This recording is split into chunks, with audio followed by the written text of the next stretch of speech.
یا رحیم یا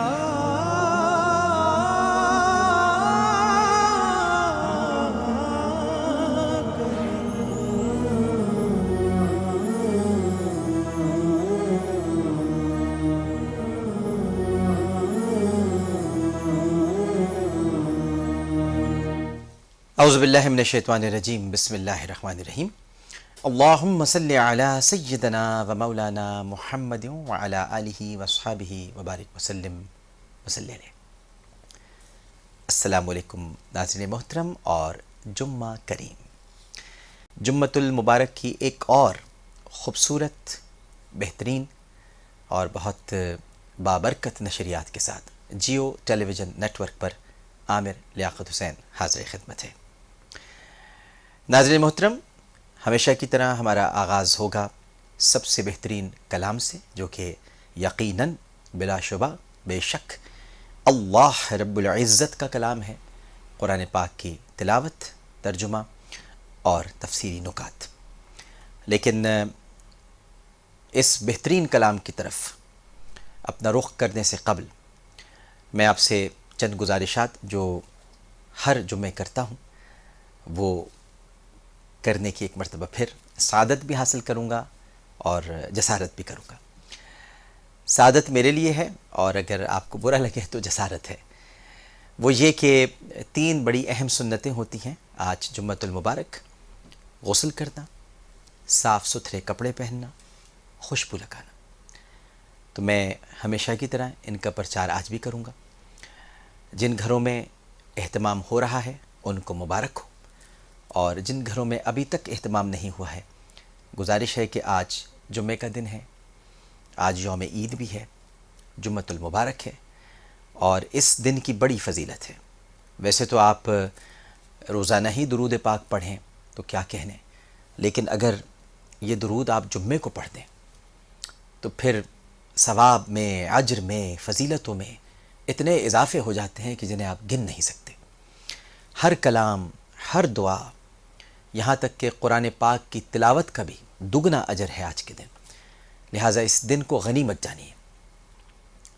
خواتین سے گزارش کروں گا کہ بچوں کو تیار کریں مسجد کی طرف روانہ کرنے کے لیے، اور اس کے لیے ضروری ہے کہ ان کے کپڑے وغیرہ استری ہونا شروع ہو جائیں، اہتمام شروع ہو جائے۔ اس کے ساتھ ساتھ جو حضرات صاحبان دفاتر میں موجود ہیں، گھروں سے صبح ہی آ چکے ہیں، وہ اپنی گھڑیوں پر نگاہ رکھیں تاکہ جمعے کی نماز عین اس وقت مسجد میں نہ پہنچے کہ جب خطبہ کمپلیٹ ہو جائے اور پھر ہم لوگ باہر کھڑے رہ جاتے ہیں اور انتظار کرتے ہیں بس جگہ ملے تو ہم اندر داخل ہو جائیں۔ خطبہ بھی سننا چاہیے، اور یہ بہت ضروری ہے۔ خطبہ سننا بھی سنت ہے، بلکہ نبی کریم صلی اللہ علیہ وآلہ وسلم کی نصیحت اور احکامات میں سے ہے، تو اس کا بھی بڑا اہتمام کیجیے۔ لیکن یہ ساری باتیں تو میں آپ سے کرتا ہی رہوں گا۔ پہلے آپ کو بتا دیتا ہوں کہ ویسٹ پوائنٹ کی طرف سے جو 30,000 روپے کے گفٹ ہیمپر کا سوال ہم نے آپ سے گزشتہ جمعہ کیا تھا کہ حضرت زینب رضی اللہ تعالی عنہ کے کفن کے لیے نبی کریم صلی اللہ علیہ وآلہ وسلم نے کیا عطا فرمایا تھا، بہت سارے جوابات ہم تک پہنچے ہیں، لیکن ہنا خواجہ سیالکوٹ سے، ویسے ایک ہماری خاتون اینکر بھی ہیں ہنا خواجہ بیات، یہ وہ نہیں ہے، لیکن یہ سیالکوٹ سے ہیں ہنا خواجہ، انہوں نے اس سوال کا صحیح جواب دیا۔ بہت سارے جوابات آئے تھے لیکن قرآن اندازی کے بعد ان کا نام سامنے آیا، تو آپ کو بہت بہت مبارک ہو۔ ویسٹ پوائنٹ کی طرف سے 30,000 روپے کا گفٹ ہیمپر، اور صحیح جواب یہ تھا کہ نبی کریم صلی اللہ علیہ وآلہ وسلم نے اپنا تہبند عطا فرمایا تھا، اور یہ ارشاد فرمایا تھا کہ زینب کو اس میں کفن دے دو۔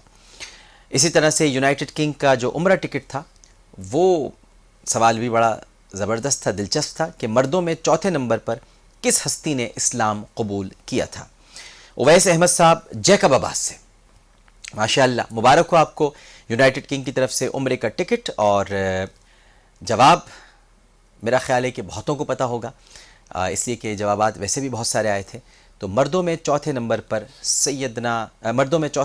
سیدنا ابو ذر غفاری رضی اللہ تعالی عنہ نے اسلام قبول کیا تھا۔ اویس احمد صاحب آپ کو بہت بہت مبارک ہو۔ اور سوال دہرانے کے بعد ہم چلیں گے سب سے بہترین کلام کی طرف. آج کا سوال یونائٹڈ کنگ عمرہ ٹکٹ کے لیے کہ وہ کون سے صحابی ہیں جن کے قبولیت اسلام سے مسلمانوں کی تعداد 40 ہو گئی. وہ کون سے صحابی ہیں جن کے قبولیت اسلام کے بعد مسلمانوں کی تعداد 40 ہو گئی. بڑا ہی دلچسپ سوال ہے اور آسان بھی بہت ہے. اب دیکھنا یہ کہ آپ کتابیں کھولتے ہیں کہ نہیں کھولتے.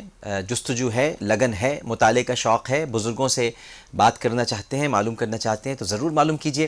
یونائٹڈ کنگ کی طرف سے آپ عمرہ ٹکٹ حاصل کر سکتے ہیں. ہمارے ساتھ موجود ہیں جناب سید انوار حسین شاہ صاحب. ان سے میں گزارش کروں گا کہ آغاز کریں. آج ایک مرتبہ پھر تلاوت کلام پاک کی روشنی پھیلائیں. بسم اللہ کریں. السلام علیکم. السلام. کیسے مزاج ہیں آپ کے؟ خیریت سے؟ بہت بہت شکریہ، آپ ایک مرتبہ پھر ہمارے ساتھ موجود ہیں. آپ کا بھی شکریہ، آپ نے یاد کیا مجھے. بسم اللہ. اعوذ باللہ من الشیطان الرجیم.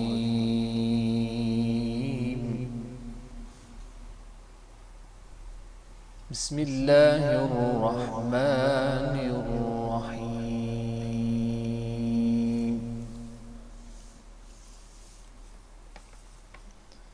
اعلموا انما الحیاة الدنیا لعب ولہو.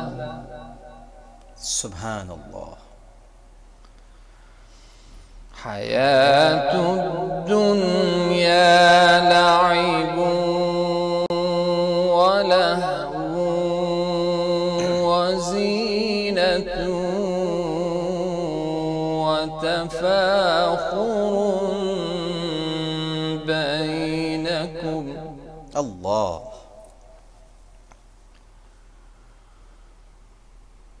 وتفاخر بينكم وتكاثر في الأموال والأولاد.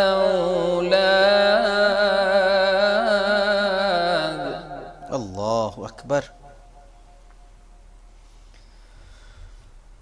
كمثل غيث أعجب الكفار نباته ثم يهيج فتراه مصفرا. سبحان اللہ.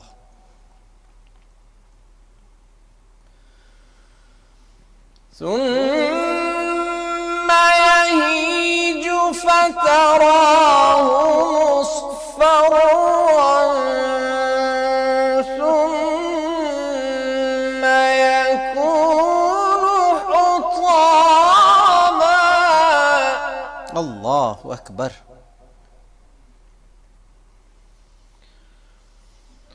وفي الآخرة عذاب شديد. سبحان اللہ. سبحان. ومغفرة من الله ورضوان.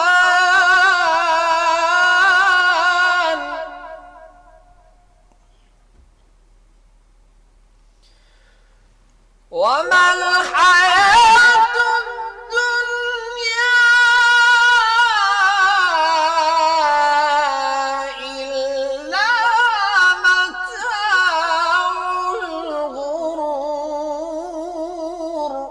سبحان اللہ. سبحان اللہ.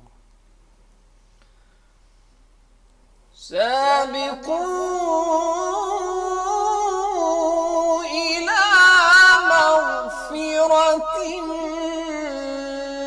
من ربكم وجنة عرضها كعرض السماء والأرض. سبحان اللہ. سبحان. سابقوا إلى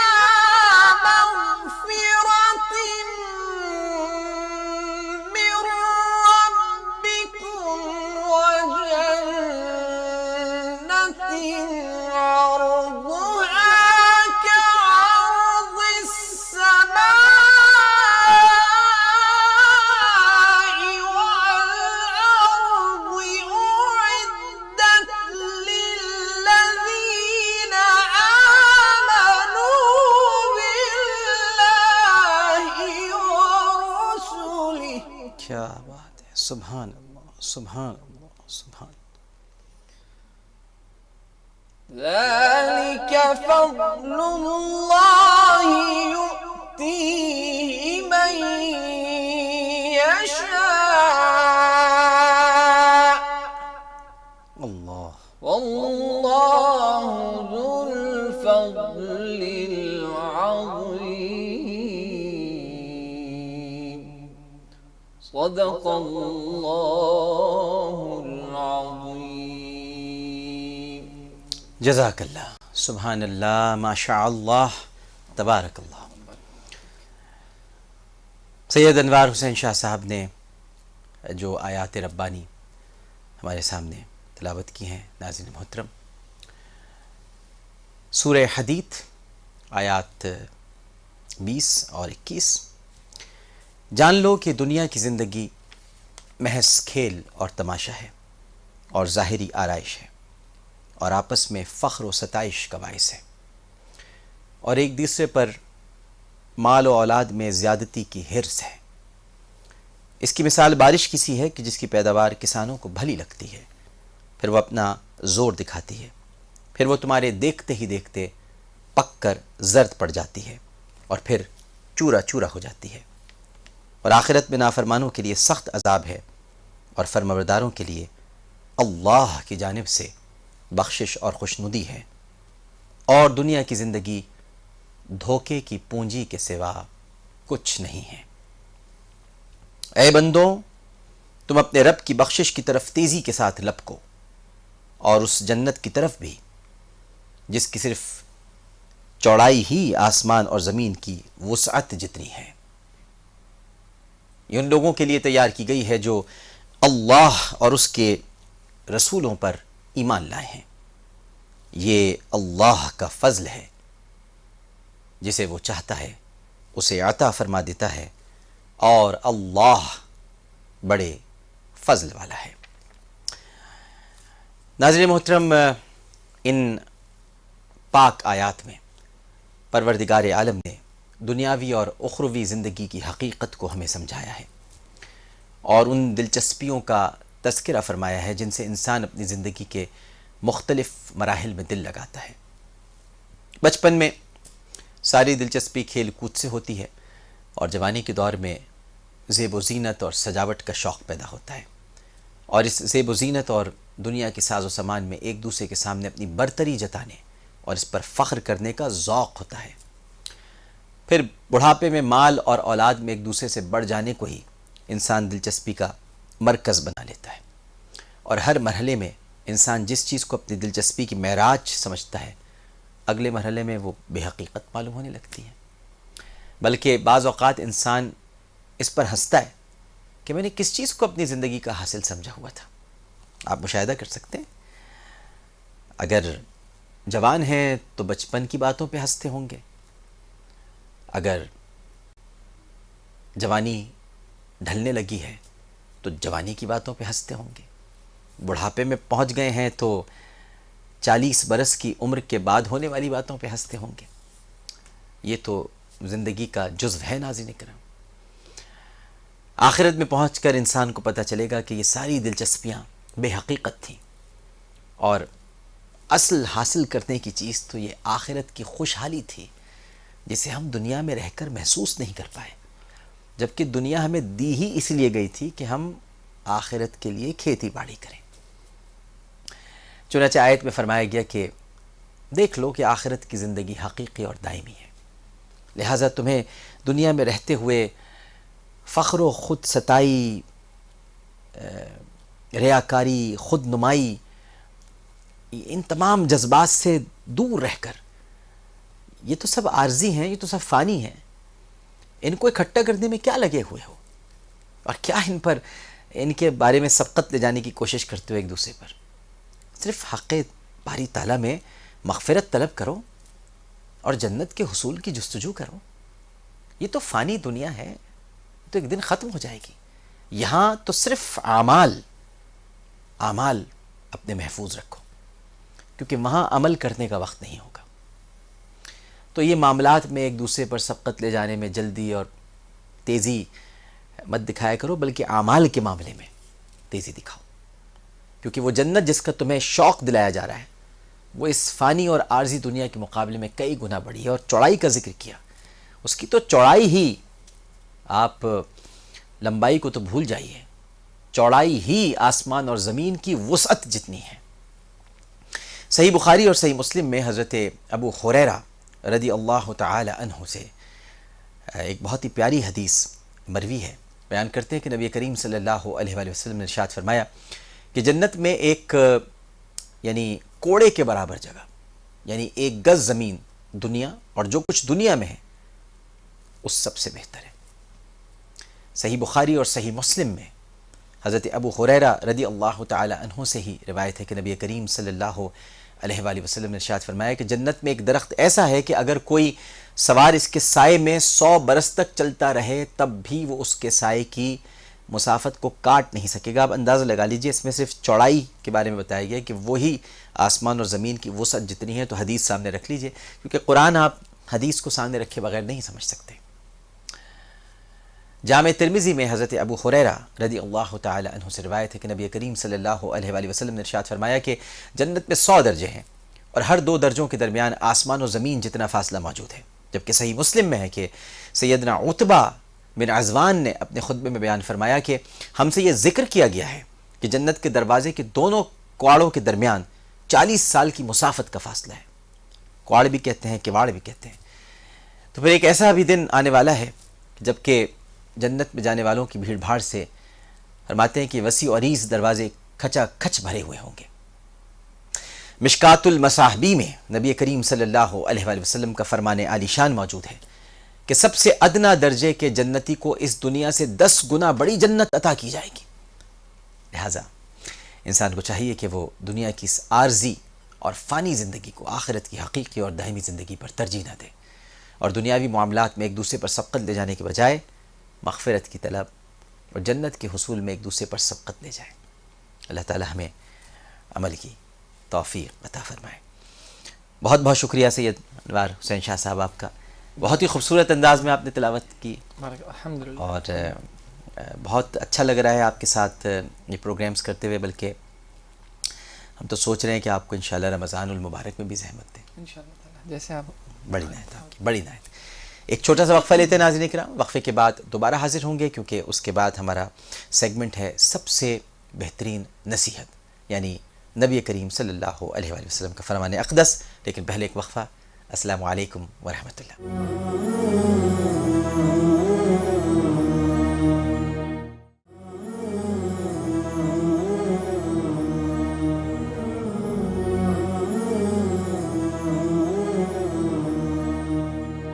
السلام علیکم ورحمۃ اللہ۔ ناظرین محترم، اب ہمارا جو سیگمنٹ ہے وہ ہے سب سے بہترین نصیحت، اور سب سے بہترین نصیحت ہے نبی کریم صلی اللہ علیہ وآلہ وسلم کی حدیث پاک، جو کہ 5 بہترین باتوں کی آج ہم نصیحت کر رہے ہیں، جو کہ نبی کریم صلی اللہ علیہ وآلہ وسلم کی نصیحت ہے۔ بہت ہی خوبصورت حدیث ہے۔ وعن ابی ہریرہ رضی اللہ تعالی عنہ قال قال رسول اللہ صلی اللہ علیہ وآلہ وسلم من یاخذ عنی ہؤلاء الکلمات فیعمل بہن او یعلم من یعمل بہن قلت انا یا رسول اللہ فاخذ بیدی فعد 5 فقال اتق المحارم تکن اعبد الناس وارضى بما قسم اللہ لك تکن اغنى الناس وأحسن إلى جارك تكن مؤمنا وأحب للناس ما تحب لنفسك تكن مسلما ولا تكسر الضحك فإن كسرة الضحك تميت القلب۔ حضرت ابو ہریرہ رضی اللہ تعالی عنہ سے روایت ہے کہ نبی کریم صلی اللہ علیہ وآلہ وسلم نے ارشاد فرمایا، کیا ارشاد فرمایا اور کتنے پیار سے ارشاد فرمایا کہ من یاخذ عنی ہؤلاء الکلمات فیعمل بہن او یعلم من یعمل بہن۔ کون ہے جو مجھ سے ان باتوں کو حاصل کرے اور ان پر عمل کرے، یا اس شخص کو سکھائے جو اس پر عمل کرے؟ قلت انا یا رسول اللہ، میں نے عرض کیا یا رسول اللہ میں ہوں۔ فاخذ بیدی فعد خمسا فقال، آپ نے میرا ہاتھ پکڑا، کیا بات ہے، سبحان اللہ، یعنی حضرت ابو ہریرہ رضی اللہ تعالی عنہ کا ہاتھ کس نے پکڑا؟ سرکار دو عالم صلی اللہ علیہ وآلہ وسلم۔ سب سے خوبصورت کلمات تو اس حدیث کے یہی ہیں، فاخذ بیدی فعد خمسا فقال، ہاتھ پکڑا اور 5 باتیں گنوائیں اور فرمایا اتق المحارم تکن عابد الناس، ان چیزوں سے اپنے آپ کو بچاؤ جن کو اللہ تعالیٰ نے حرام قرار دے دیا ہے، اور اگر تو ان سے بچے گا تو تیرا شمار بہترین عبادت گزار لوگوں میں ہوگا۔ پھر فرمایا کہ جو چیز اللہ نے تیری تقدیر میں لکھ دی ہے اس پر تو راضی رہے، اگر تو ایسا کرے گا تو دنیا کے غنی ترین لوگوں میں تیرا شمار ہوگا۔ ورض بما قسم اللہ لک تکن اغنی الناس، ہمسائے سے اچھا سلوک کر، ایسا کرے گا تو کامل مومن شمار ہوگا۔ وَأَحْسِنْ إِلَى جَارِكَ تَكُنْ مُؤْمِنًا، اور جو چیز اپنے لیے پسند کرتا ہے دوسروں کے لیے بھی پسند کر، ایسا کرے گا تو کامل مسلمان کہلائے گا۔ اور پھر یہ بھی فرمایا کہ اور زیادہ نہ ہنس، اس لیے کہ زیادہ ہنسنا دل کو مردہ بنا دیتا ہے۔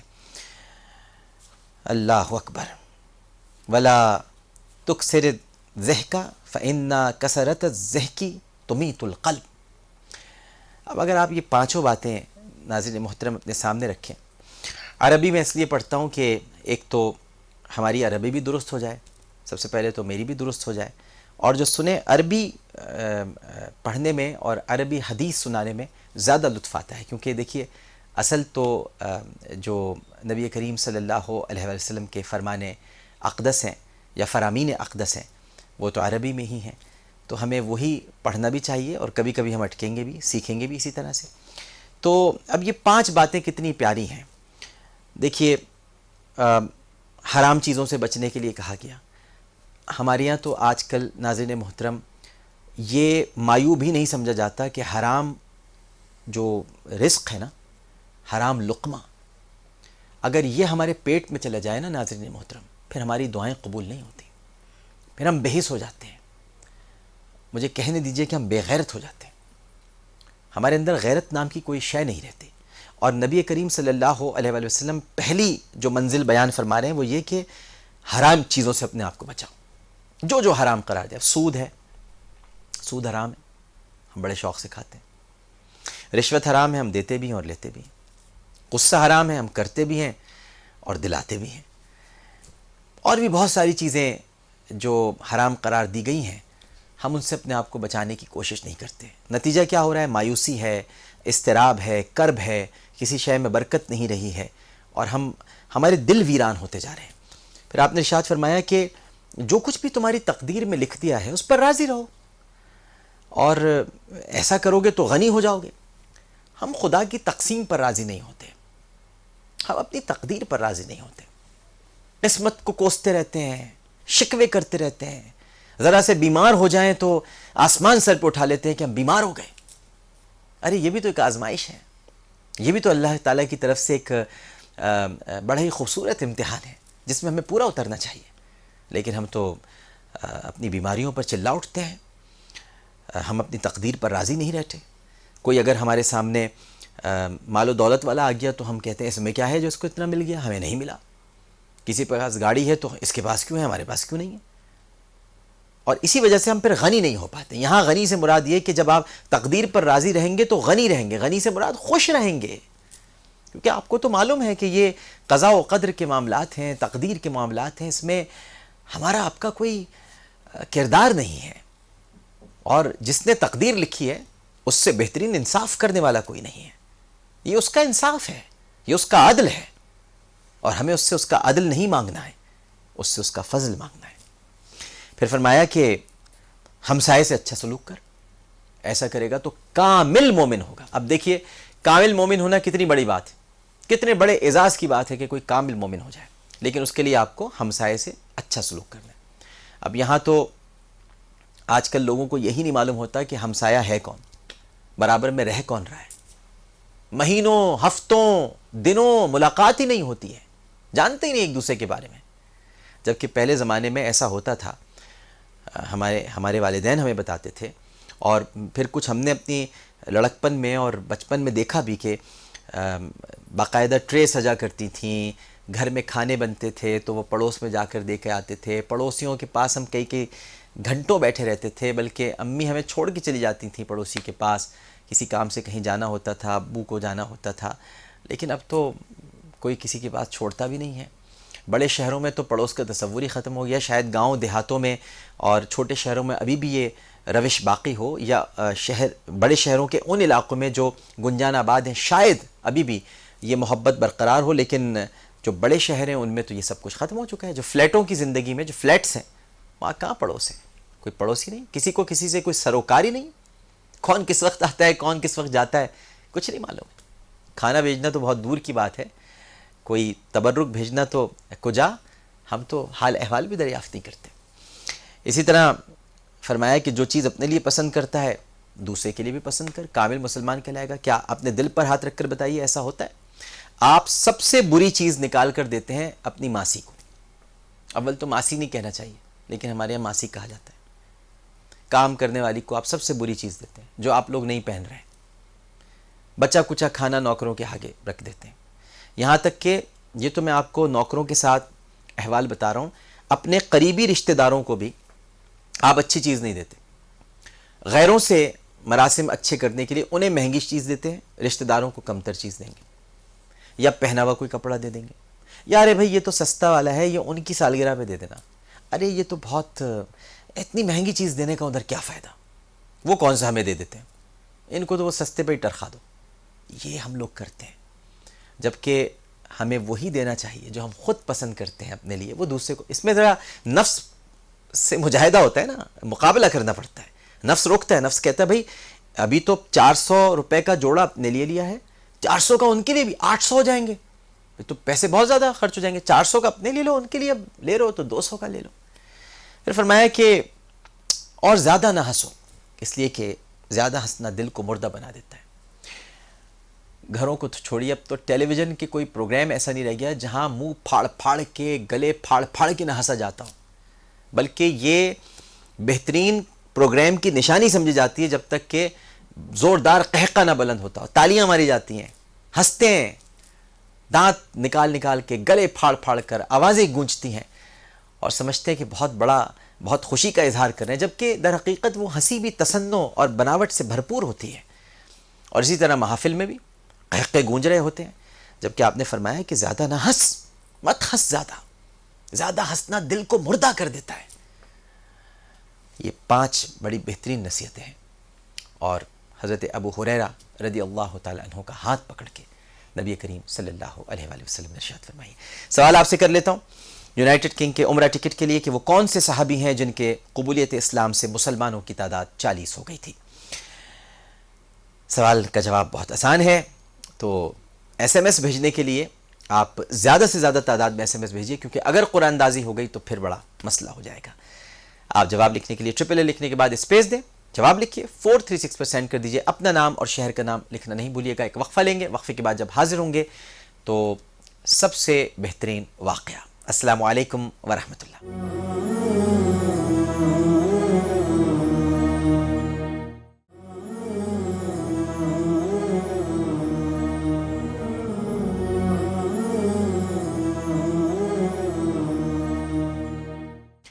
السلام علیکم ورحمۃ اللہ. اور اب ہمارا سیگمنٹ ہے سب سے بہترین واقعہ.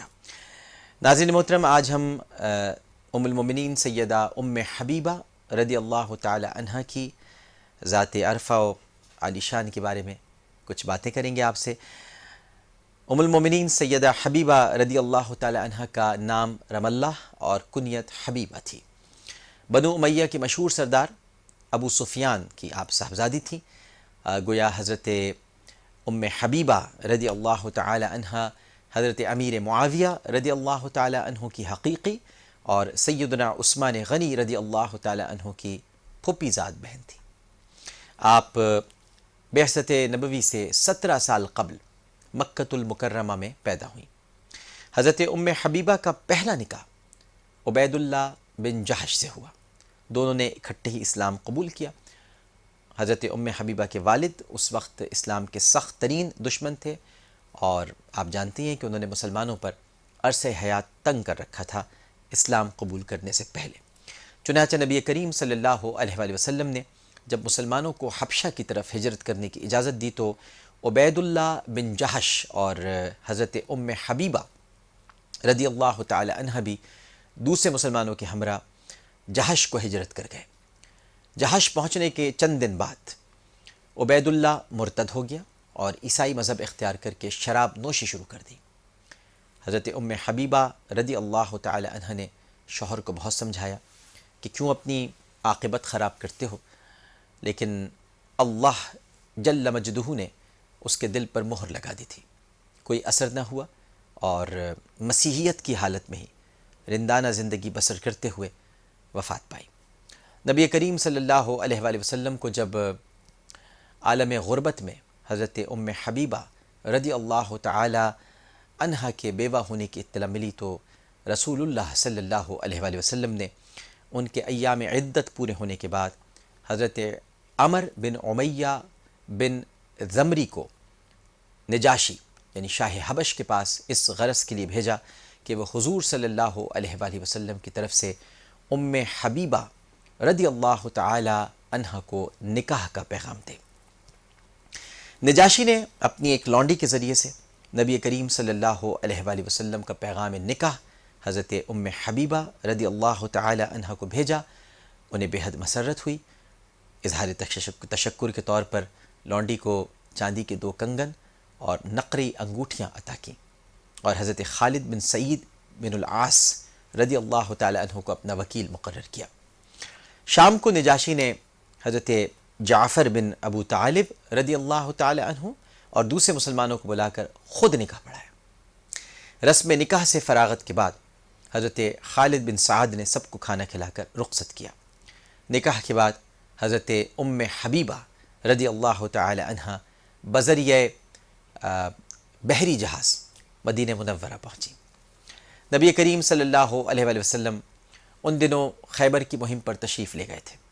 حضرت ام حبیبہ رضی اللہ تعالی عنہ سے شادی کے بعد نبی کریم صلی اللہ علیہ وآلہ وسلم مکے سے اپنے سب سے بڑے مخالف شخص یعنی ابو سفیان کے داماد بن گئے تھے۔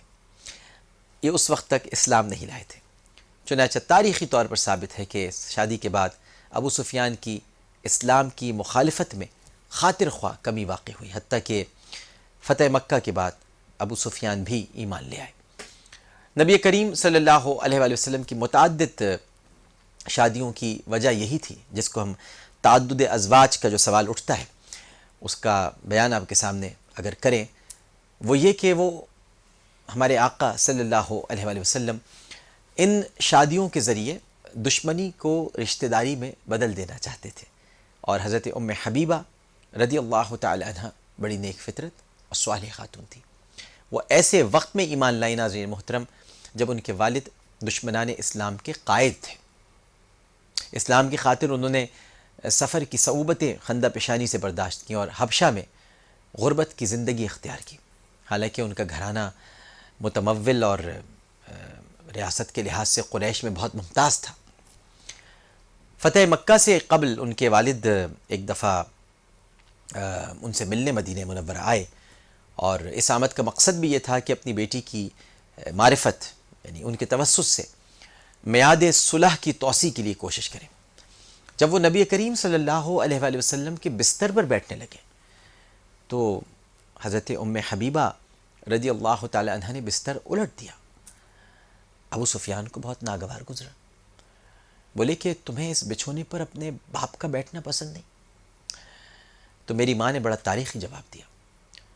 انہوں نے جواب دیا کہ بے شک مجھے پسند نہیں کہ نبی پاک صلی اللہ علیہ وآلہ وسلم کے بستر یعنی بستر مبارک پر ایک ناپاک مشرک بیٹھے، کیونکہ شرک کو نجاست سے تعبیر کیا گیا ہے قرآن پاک میں، سورہ توبہ کی ابتدائی آیات میں شرک جو ہے وہ نجاست ہے۔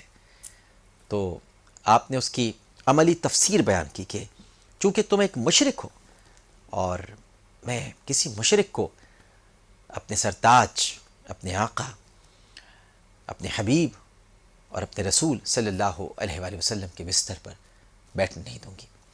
اس وقت ابو سفیان خون کے گھونٹ پی کر رہ گئے اور صرف اتنا کہا کہ تو میرے پیچھے بہت خرابیوں میں مبتلا ہو گئی ہے۔